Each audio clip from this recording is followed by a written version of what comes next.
Di chapter sebelumnya, setelah menghindar dari kejaran detektif kembar, Tintin melanjutkan perjalanan. Yuk kita teruskan ceritanya. Tintin dan Snowy sedang berjalan melintasi padang pasir yang tandus. Ia mengenakan pakaian khas Timur Tengah lengkap dengan sorban merah di kepalanya. Sambil membawa senapan di pundaknya, Tintin berbicara kepada Snowy mengatakan bahwa jika semuanya berjalan lancar mereka akan tiba di Abudin keesokan harinya. Namun ia mengingatkan bahwa mereka harus menghemat air karena perjalanan di padang pasir sangat melelahkan dan sumber air sulit ditemukan.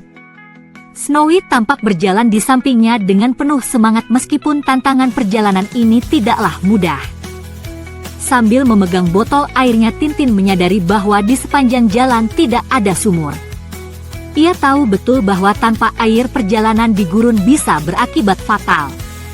Snowy tampak ikut khawatir menyadari betapa pentingnya air untuk bertahan hidup.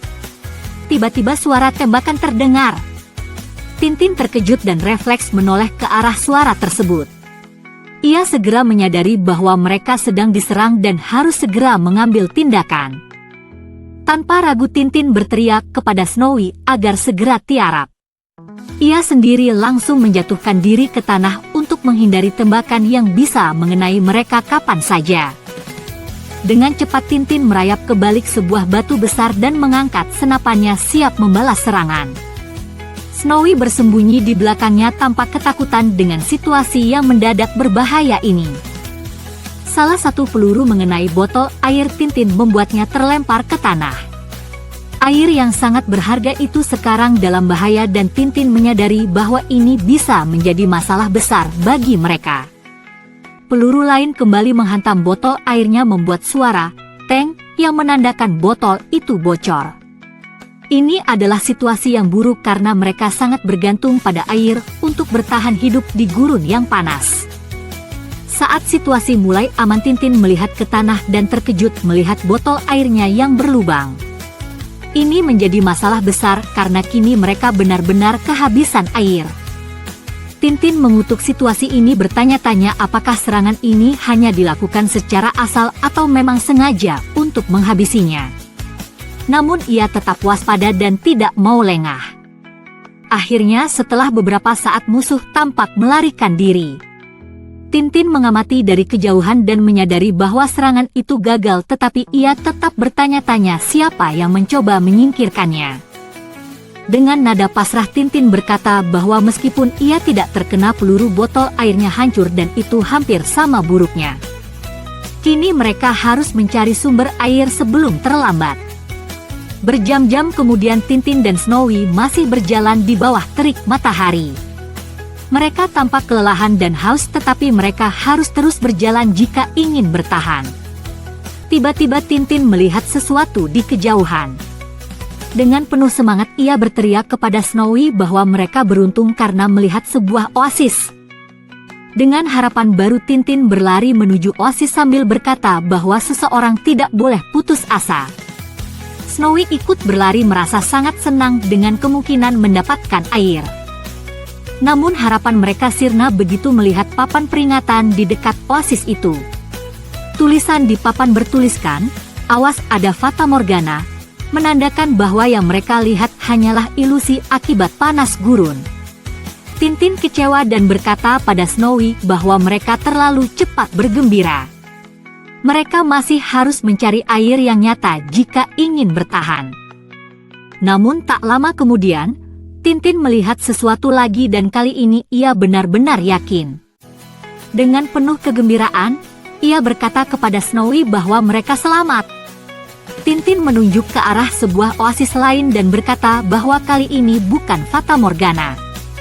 Mereka akhirnya bisa minum setelah perjalanan yang melelahkan. Saat mendekati oasis, Tintin melihat dua orang Beduin di kejauhan. Ia memutuskan untuk meminta air kepada mereka berharap mereka bersedia berbagi. Di saat Tintin mendekat, kedua orang itu tampak terkejut dan langsung mengenali Tintin. Mereka berteriak, "Dia!" dan Tintin pun kaget dan berkata, "Mereka." Ternyata dua orang itu adalah detektif kembar Thompson dan Thompson. Detektif kembar itu langsung berdiri mengangkat senjata dan berteriak bahwa mereka akan menangkap Tintin atas nama hukum. Tintin pun segera berlari menghindari mereka. Dalam kejar-kejaran yang sengit, kedua pria itu tiba-tiba menginjak baju mereka sehingga terjatuh ke tanah.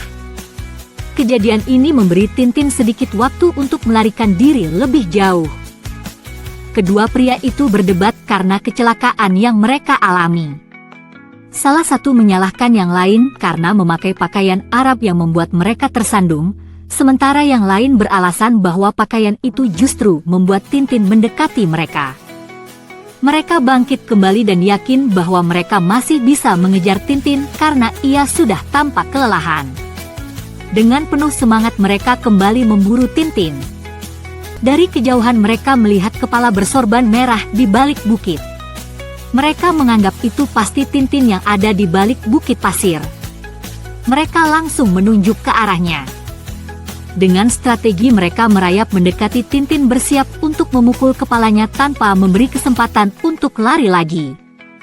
Sesudah mereka dekat sekali dengan kepala orang di balik bukit itu, langsung mereka memukul kepala itu dengan tongkat jalan mereka. Tapi, orang yang mereka pukul ternyata bukan Tintin. Ia adalah seorang pria brewok yang tampak marah dan kebingungan. Ia berteriak memarahi mereka karena telah memukul kepalanya. Chapter ini diakhiri oleh kesalahpahaman lucu yang dilakukan oleh detektif kembar di saat mereka memukul orang lain yang mereka sangka adalah Tintin. Yuk kita lanjutkan ceritanya di chapter selanjutnya.